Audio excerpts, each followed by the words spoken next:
Je to iba jeden dom, veľa služieb v ňom, veľa tu vybavíš, možno si zarobíš. Pošta, pošta, žlté auto má. Pošta, pošta, posol dobrých správ. Pošta, pošta, každé ráno je u nás. Pošta, pošta, aj balíčky roznáša. Pošta,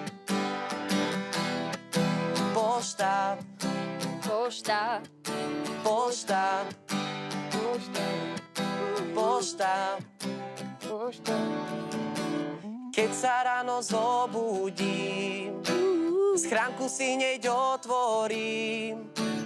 Pozriem, či tam nie je list, ktorý už mal dávno prísť. Pošta, No jasne. pošta, žlté auto má.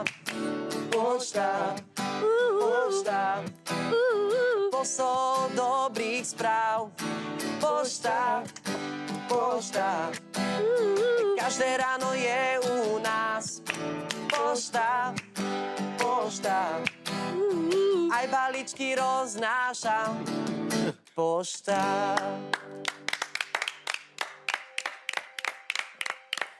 Ďakujem.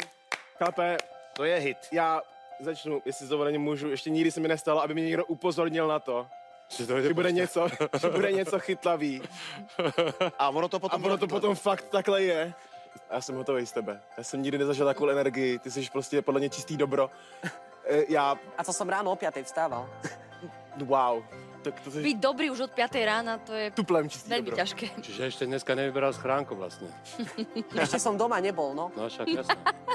To keby došla pošta, to ešte dá viacej. Chlape, já tě ani nebudu hodnotit, já To tě je prostě, pošta dva, vieš. já ti jenom řeknu, že já to prostě žeru. Celý to, co se teďka tady stalo, já jsem hotový. Děkuju. Ja ďakujem. Láďo, já mám strašně rád upřímný, veselý lidi. Zábavný lidi. A to seš přesně ty. Ve svých 17 letech seš neuvěřitelně bezprostřední, prostě přijdeš, postavíš se. Bavíš nás normálně, já jsem už teď tvůj otrok. Ako, ja som niekoho takého, ako si ty, ešte vo svojom živote nikdy nestretla. Wow. Pre mňa si veľmi originálny. A vôbec ako spôsob, akým rozprávaš, ako sa správaš, čo hovoríš, ako hráš na ten hudobný nástroj. To je tak originálne, na to sa nedá hodnotiť, to nemá význam ani to hodnotiť. A myslím si, že by ťa tu bola škoda, podľa mňa. Pretože to, čo si predvedol, ten svoj talent skladať tie pesničky, sa podľa mňa budú páčiť všetkým deťom. A neviem, či naozaj to nie je škoda, aby si tu zostal.